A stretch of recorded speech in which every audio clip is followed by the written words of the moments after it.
ASCDI. We're now going to talk a little bit about the state of merger and acquisitions. What you should know if you plan on selling your companies. There's been several pretty big deals in our industry in the last couple of years. A lot of them having to do with ITADs and ITAD services, and we brought together really the leading experts in this industry on M&A and what's going on. So I will let you guys introduce yourselves. We are starting. I think Todd, we're starting off with you. Yeah. Once again, Todd Bone, founder of XSI. We sold our company last year to Everdex out of Paris, France. So definitely have some experience in that area. And then we'll go around and do quick introductions. Dave, you want to start? Dave Cummings, managing partner, Agile Equity. We're a New York City-based investment banking firm representing IT services and software companies only. Thanks, Dave. Rike? Hey, I'm Rike Sandlin, CEO of River Vista Partners, a consulting organization. I used to operate an ITAD, and now I help other ITADs with go-to-market strategy, operations, ESG, and M&A. Great. Eric? Hi, Eric Ingebretsen, Chief Commercial Officer at TESS, previously known as TESSAM. Some people might be more familiar with that name.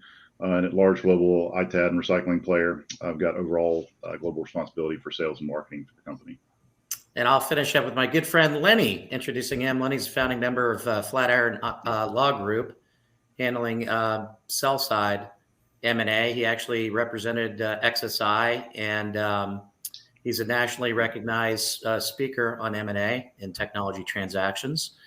And he's an architect of one of my favorite softwares, which saved years off my life in going through acquisition because it organized everything. It made it so easy for me to go through an undaunting task of due diligence, and uses that in his practice. And they're unique also because they're a flat fee transaction law firm, and he'll explain a little bit of that as we go here. But thanks everybody for joining us. All of you guys are certainly my favorite people in the ITAD industry and in the industry. Want to get into the meat of the presentation here. Dave, since you're very involved with the M&A activity, can you give us an overview of what's going on in the ITAD space here recently and in 2023, 24? Yeah, I think that, obviously there's a lot of economic uncertainty out there. The debt markets have changed dramatically over the last, 3 to 4 quarters.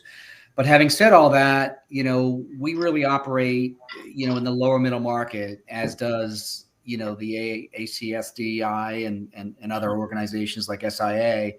So really the sub $100 million enterprise value market has been really unaffected by, some of the changes in the debt market. So I would say overall, transaction volume is down, but it's still very, very robust, and good quality companies, are still being acquired in the space. We're actually in market now with a couple of ITAD deals, and things are going well. So I would say that, if you've got some wind at your back and have had some strong operational performance over the last, couple of fiscal years, there's always, buyers that are willing to look at good quality companies. Good. Do you have any examples of recent transactions? Yeah, let me just go through a couple of slides that we put together, and we'll make sure that both Karen and Joe provide, these slides to all the participants if you'd like it. So a little bit more about us. We've seen a lot of economic boom to bust cycles and a lot of different, M&A economies. I think the biggest thing that we would say here is that, M&A markets are dynamic. They're not static. What is market today may not be market next week, next month, next quarter. So I think that, closely held business owners, sort of need to keep that in mind, when looking at potentially exiting or harvesting a business for sale. The overall ITAD market has some good total addressable market and some really good stories to tell. I think at both the federal and state level, obviously, there's a lot of need to recycle, and there continues to be big corporate demand to search out these things. So the market's growing at about 8% a year. U.S. market is very strong, and the market continues to be, heavily fragmented, as Eric and Rike will tell you. Yeah, it's kind of ripe for acquisitions.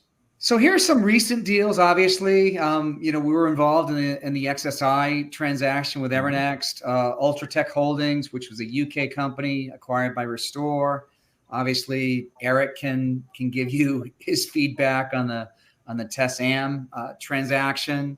The big one that everybody talked about, and I think the real tipping point of this industry, was when Iron Mountain came in and put a big bid out there for IT Renew. And IT Renew obviously was, a big entity, but I think that really was the coming out party, if you will, for ITAD.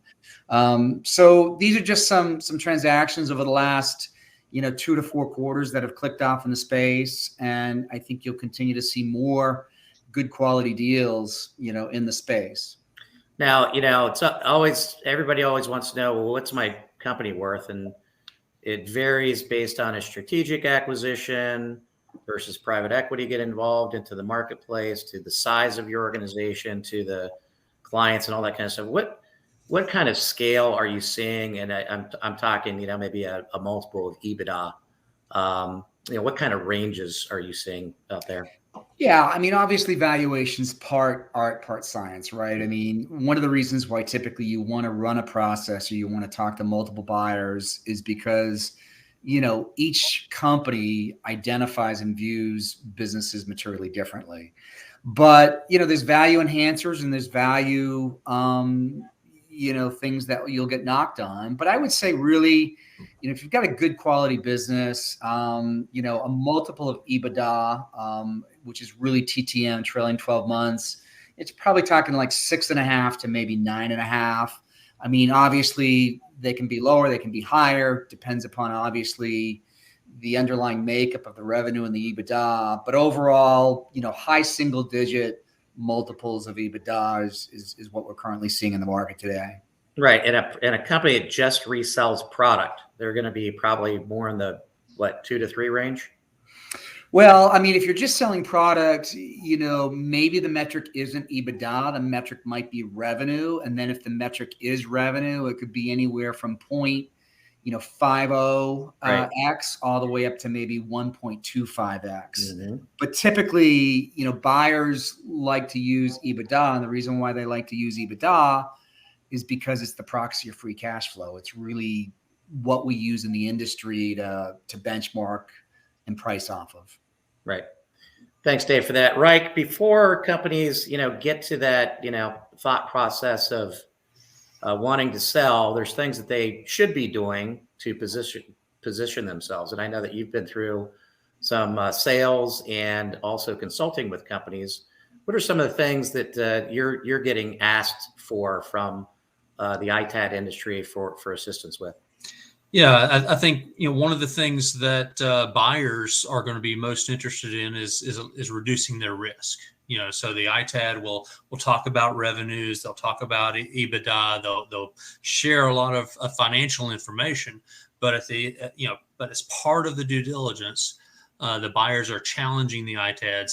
How are you controlling for risk? How are you reducing that risk? And so, in my consulting practice, what I see a lot of is how do we organize the ITAD business in a way that mitigates that risk?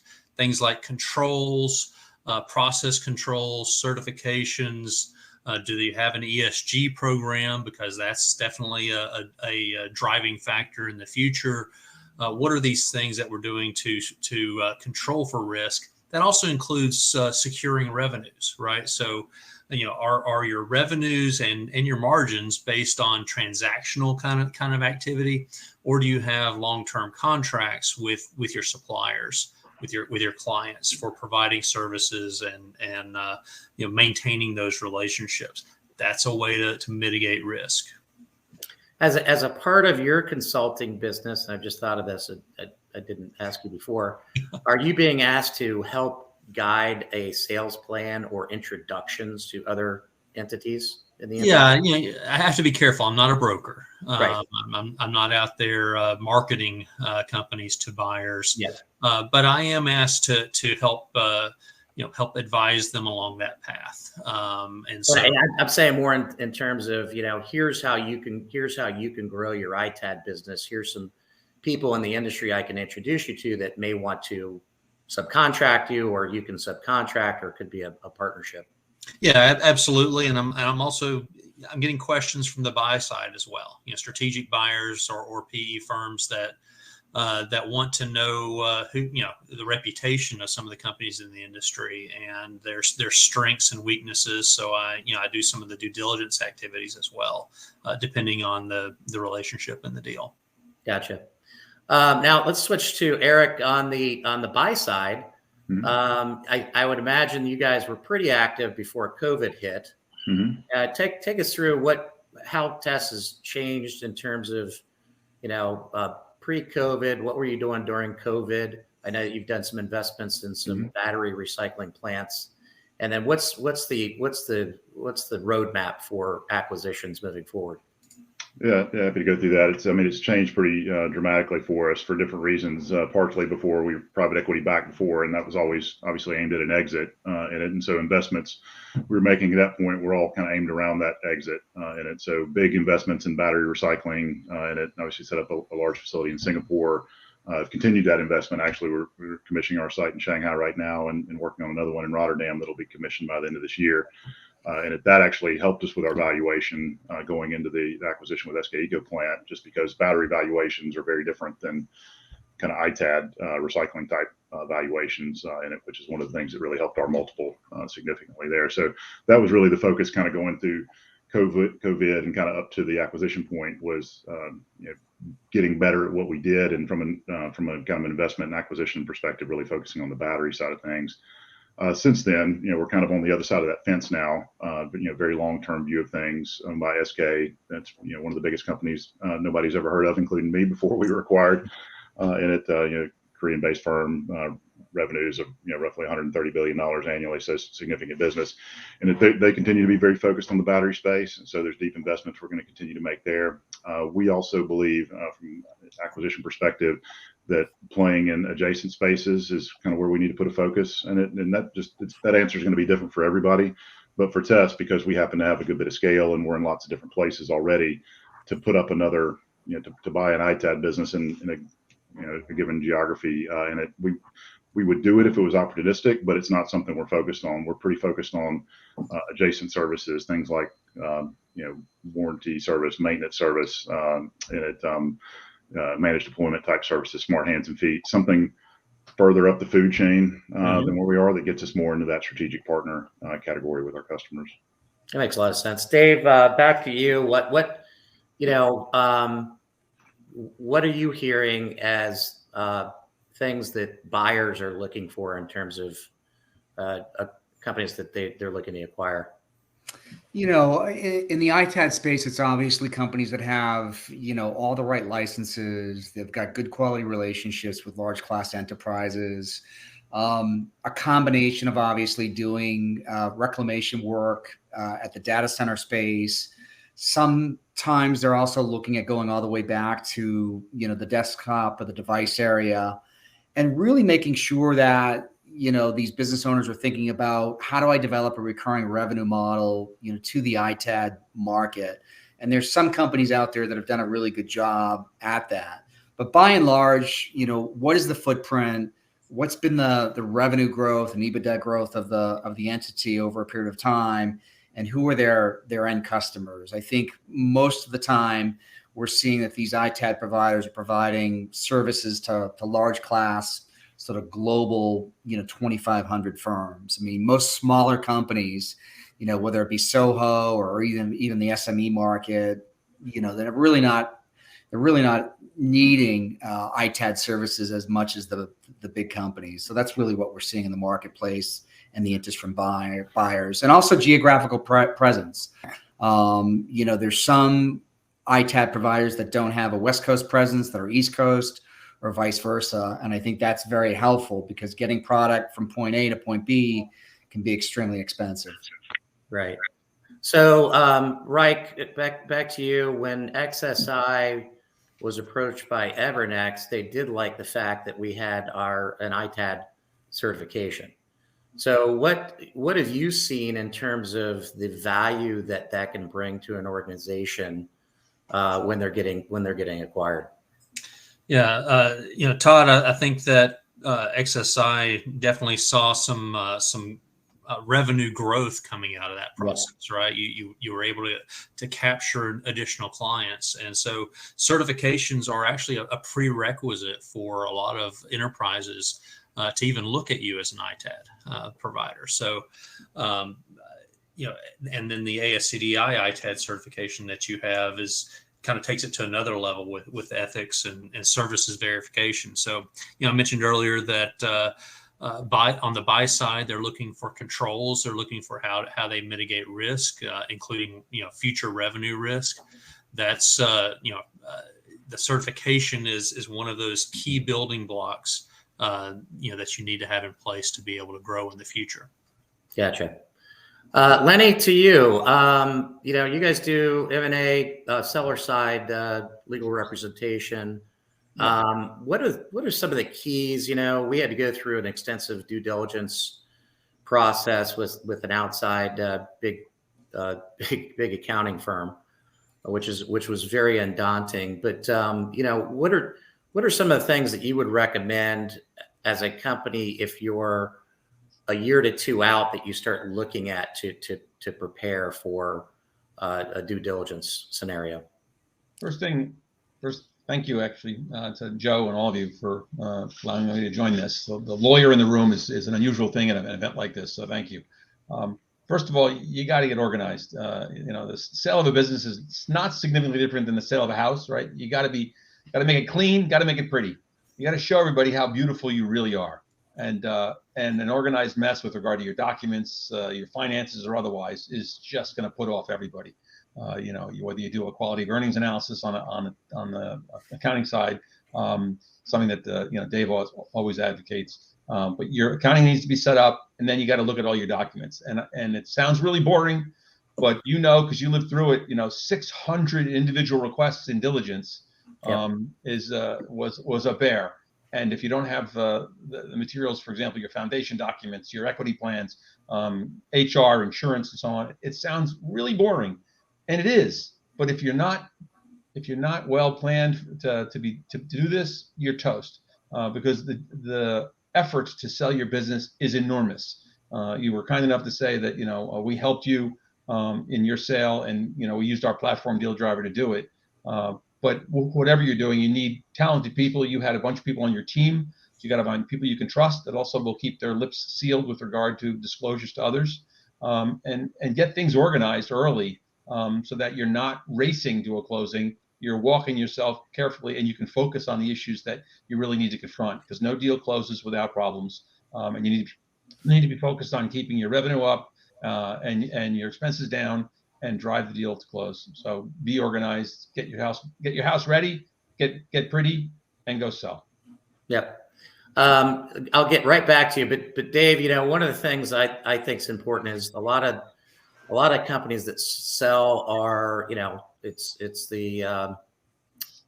a family business, or there's personal expenses. I mean, you run personal expenses through, because if I can wrap a vacation around a particular destination for an association meeting, what are some of the things that in preparing financials or thinking about financials ahead of time that you want to start looking at in terms of adding value back for the offer price? Yeah, I mean, the push pull is that closely held business owners are told by a lot of their advisors, let's lower the EBITDA, let's lower the cash flow, let's pay as little tax as possible. So that may be running a boat, an expensive car lease that may or may not be used for business, or all sorts of things through the business. But when adding those things back, really it's adjusted EBITDA. And really what you have to look at is, are those costs or are those expenses going to be there day one post-acquisition by the new buyer? Most likely not.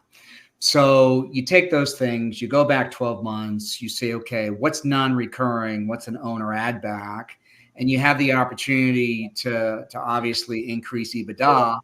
And it's a very important exercise, because if someone's paying, 7x, that's $7 for every $1 you add, it can be material in nature. So if you're adding back $500,000, in that scenario, you're getting $3.5 million. So it's a really important exercise to go through. Some, obviously add backs are legit and rational, and some, buyers may question, but it's certainly something that you're going to want to go through to make sure that you're giving buyers a very good, fair, honest appraisal of what the free cash flow of the business is. That's right. Thanks for that. And Lenny, back to you. What, that's some of the financial aspect of things. What are some of the legal aspects of things in terms of, when I sell my company, what am I legally responsible for, and why is it so important to have representation to protect my interests?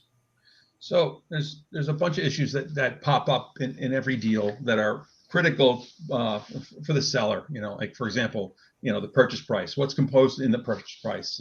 Cash, rollover equity. Rollover equities is, they buy you for 10 million and they want you to roll 2 million back into the private equity firm for a future sale of the enterprise. Your contingent purchase price, namely earnout. Well, we'll talk about that in a second. And then escrow holdback. Some portion of the purchase price is going to be held for a period of time that the buyer is confident that everything that you represented is actually true.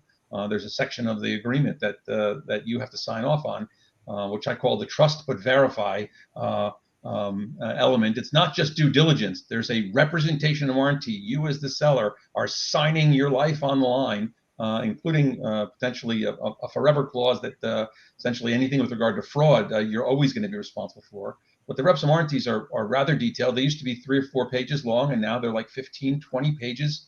One instance recently, 147 individual reps and warranties that the seller had to respond to. And those cover your liability up to the purchase price in some places, and we negotiate down to try to bring that to a percentage of the purchase price without the expertise that we can bring to the table, or any good lawyer can bring to the table. You'll get tagged for things. Tax structuring, assets versus equity. You want to make it as tax efficient as possible for you as the seller. There are advantages for buyers to buy things on an asset basis, and they should gross you up if they're doing that because they get an advantage. Earnouts are an issue. They can be great, but they're fraught with many difficulties, and how to protect you when you're no longer the owner and you're no longer driving the bus. Can you really set direction of where the bus is going to turn?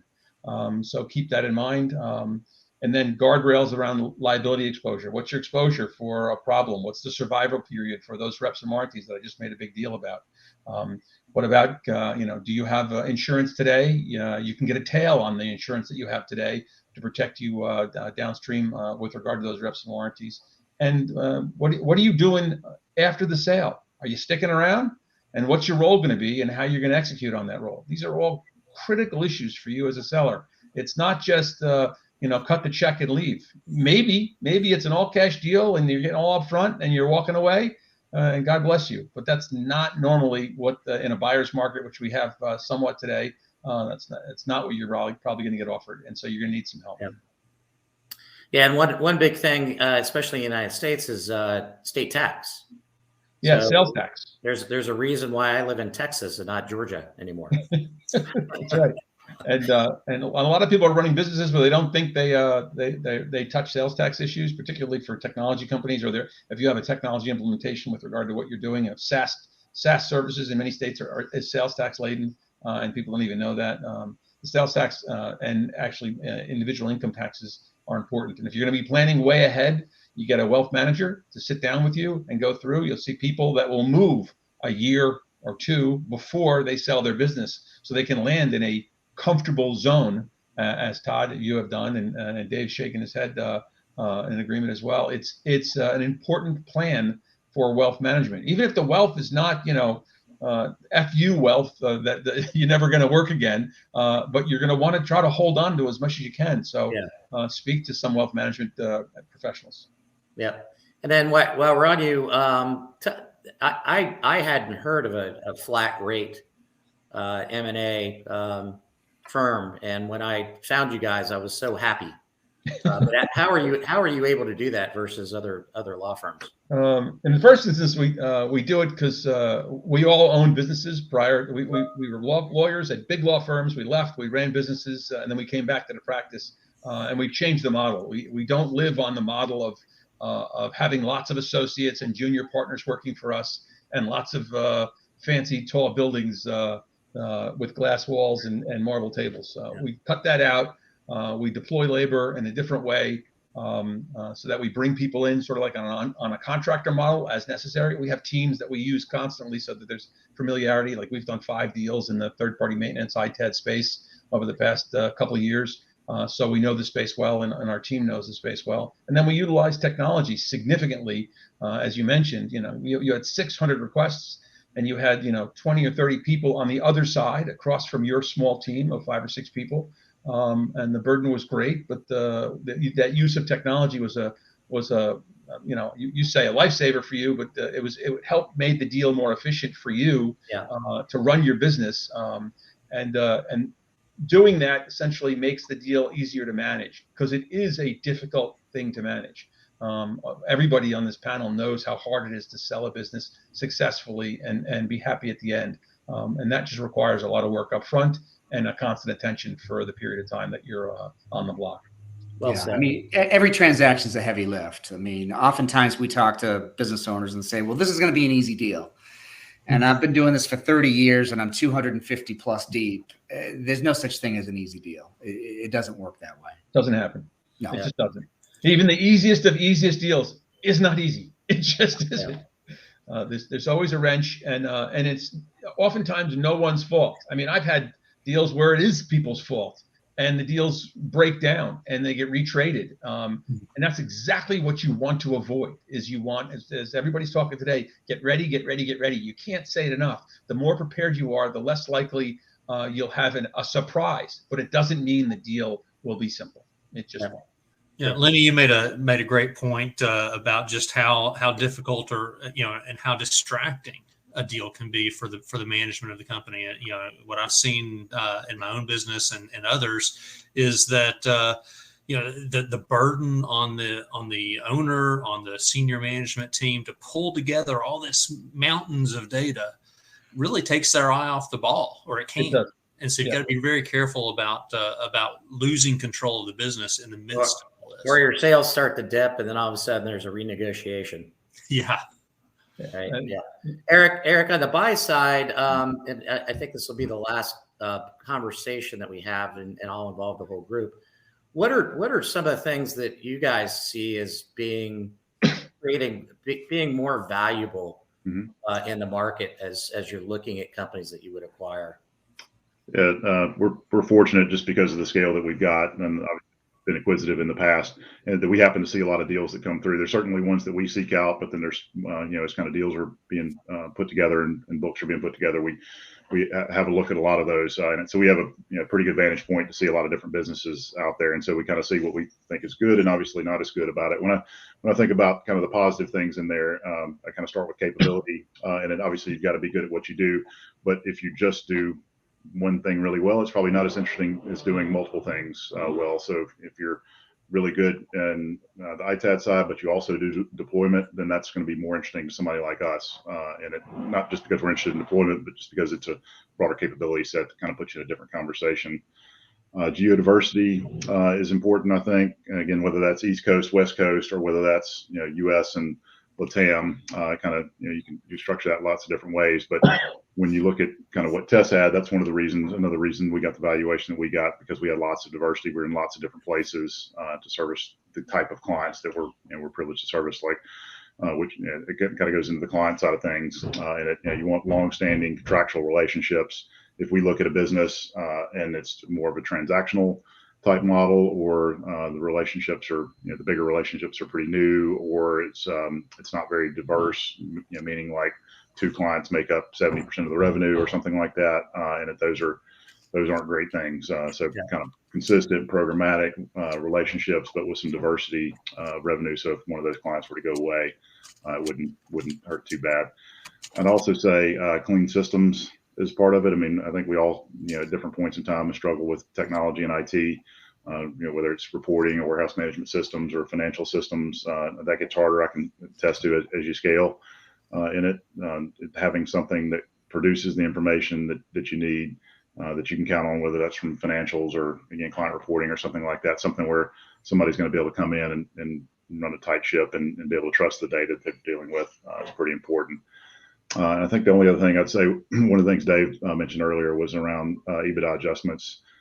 Every deal we look at has, there's adjustments and all you expect that, and that's fine. And a lot of people stretch those adjustments to the extent to where there's kind of trust issues out of the gate in it. And so disclosing all that, being very transparent around what those adjustments are, not trying to kind of stretch the truth, I think is the right way to approach those things. Just because it gets, they're going to get to anybody that's kind of worth their salt is going to get to it anyway, and so it's just best to put it all out on the table very transparently at the beginning with. And people like us are very accepting of those adjustments, that kind of fall into that. If we're not going to have to pay for somebody's car next year, then that kind of comes out. That kind of is an add back in it that makes sense. But there's other things that don't make sense that we see all the time. And so that's just I guess some advice that I've seen. It's a bit of a turnoff when we kind of see it the other way. Yeah.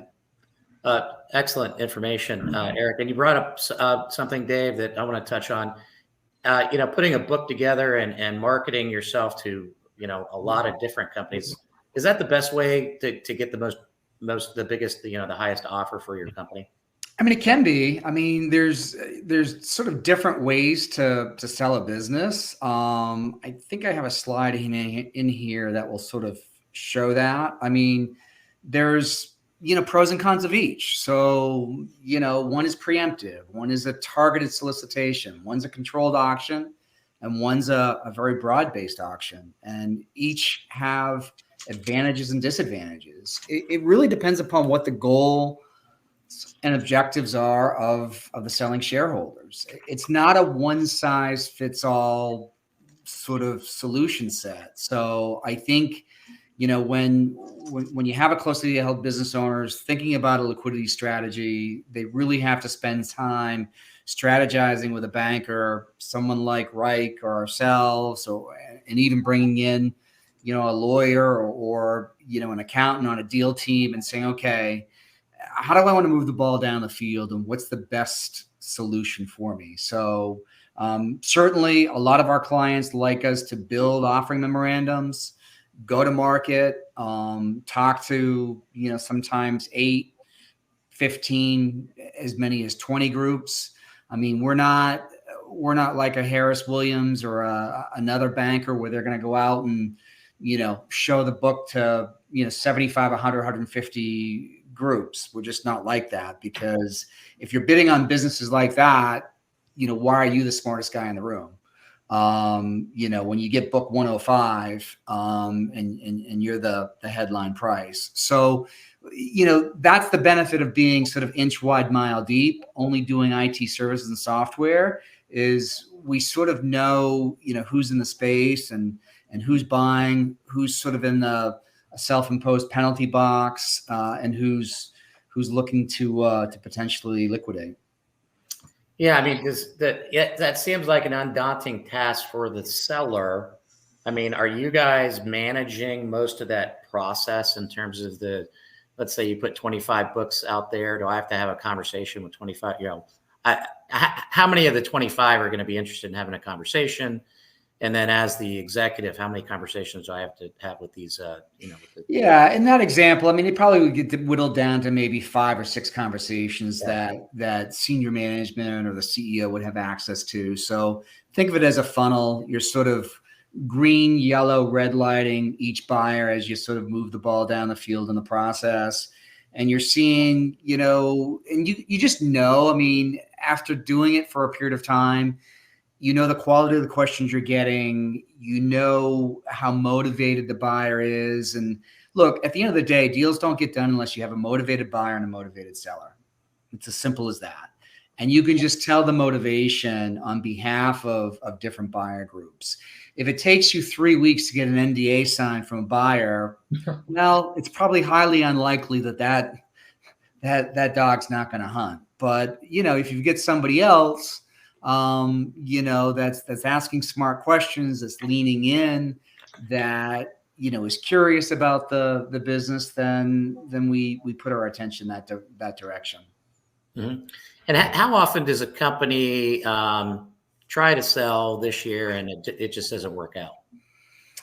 Well, I mean, there can be, I don't have percentages. I mean, most everything that we take on, we get done, because we obviously underwrite and do our own DD, and we sort of know the market, know what we can get done and know what we can't get done. But I would assume that there's obviously situations where, companies aren't prepared. They sort of do a shotgun start. They find it to be either daunting or they're unprepared. They pull back and then say, okay, let's bring some real people in to get it done. We don't have a lot of experience in that. Most all the transactions we're involved in, if they're not ready for the dance and not ready for prime time, then we'll get them prepped and we'll make the necessary introductions and say, look, at this time, just being ruthlessly honest with you, you need another, fiscal year, you need another couple of quarters to get prepared, to get ready. And so we often see that. Eric, on the buy side, I mean, what kills a deal from you guys? Is it the lack of organization by the company in terms of the financials or recordings and all that kind of stuff? Yeah, once we've kind of gotten to that point, we've identified a target, we've kind of made the decision it's the right thing for us. We've engaged, in the conversation, made an offer, that offer has been, accepted with caveats. Maybe we start in due diligence. It's usually in the financials somewhere where it might come apart from there. It could be in to Rike's earlier point, identifying risk, and it can be there as well. That's hasn't happened as much for us. It's more been when we've kind of dug into the numbers, we found things that were surprises, that that were either deal killers or were just findings that wanted made us to renegotiate the price, and obviously the buyer may not want to do that based on whatever that finding is. So typically it's kind of stuff. I wouldn't say it's not stuff that's undisclosed, but it's just stuff that we didn't find until we got into diligence that were surprises to us that kind of maybe set us on a different course. Yeah. And Rike and Dave, if I'm a seller and I get into that situation and a deal starts to go downhill, what resources are available out there to me that can come in and help get things fixed? Yeah, I mean, there's obviously the legal side, the accounting side, there's the banking side. So there's a wealth of access to information. What I would say is, look, don't pollute the marketplace. Don't sort of, burn a potential buyer. Just get prepared, get prepped. And, I think that over the years, what we tell people, look, there's a blueprint on how to sell a business. There's a right way and a wrong way. And if you haven't done it before, then that's fine. But I think that we always advise people to retain the necessary team to get it done. Yeah, from my perspective, if a deal's falling apart, I'm going to call Dave, but just get some help and advice there. But I'd say that bravery is important. That the deal is going to feel like it might fall apart at various points during the negotiation. So if you just kind of got to stay the course and make sure that you've got your act together at a time. And Lenny, from a legal perspective, in the final negotiations, what goes on? Is it one of those things where you got to pick your battle on certain items? Yeah, you have a certain amount of both trust and political capital that you can only use up so much. So there's going to be a series of battles. Maybe it's fighting over the working capital adjustment. How much cash you have to leave behind in order for the business to operate. I think you're going to be fighting over the EBITDA much earlier on, but that's a huge fight usually in the very beginning. And then the earn-out details will be something that you will fight over substantially at the end. but you can't fight over every single thing. You know, it may be your business, it may be you're the owner, but you're not going to win every battle. And if you start to destroy the trust, or bend, you know, you want the other side to bend so much to your hand because you're the owner, you're going to lose. There's some things worth fighting over, and towards the end, earn out, the liability exposure, you know, what your role is going to be, you know, post close and so on, and obviously the tax treatments are all going to be critical things. You're not going to be, and you're not going to be fighting on all four of those. You're going to be picking one or two, maybe three that you're going to be, you know, put your foot down and say, I can't move on this. And by the way, you know, the strongest word you can ever use is no, but you can't use no on everything. So when you use it, you know, be prepared to walk if you have to. But as Dave and Rike and Eric have all said, prepare. You don't. You hopefully will do this once in your life. Maybe you'll be lucky enough to do it a second time or a third, but that's rare. So if you're going to do it once, assemble a team, prepare, and then go into it knowing that there's going to still be a fight, but you've done everything you can up front to get it done. Excellent. Have a question come in. What do you tell your employees when you're getting ready to sell? And I think, Rike, maybe you could answer that one. Oh, well, you know, what you tell them and when you tell them are both important things. You know, you have to, and it really is part of the selling process. You want to think through this as well as you know, how will this impact my employees? How will they be affected? How will their livelihoods and their lifestyles be affected by this change? Because it is a change.